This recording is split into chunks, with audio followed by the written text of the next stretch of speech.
Welcome back to my class. We have Igbo language. Today's date is 17th June 2024. Our topic says 4-letter words. Repeat after me. 4-letter words using subject, object, and the possessive pronouns in Igbo language. Remember, we have learned about 4-letter words in our previous lessons. We are going to use these pronouns in English. We are going to use them in Igbo to demonstrate 4-letter words. First person pronoun, I, me, my, and the mine. They are all represented by mu, mu, mu in Igbo as a pronoun, nochiaha, me or mu.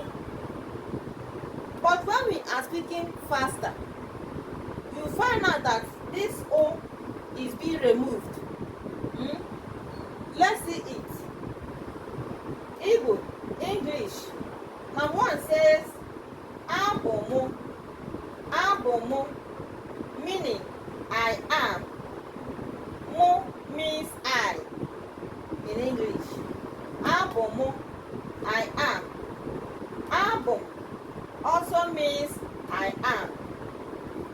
Remember, when we speak fast or faster, this O is being removed, thereby making us to have 4-letter words. Album, album, A-B-O-M, album. If you write albumu or album, just the same thing. But in 4-letter words, you have it as album. I am. Akam. Akam. My hand. Isi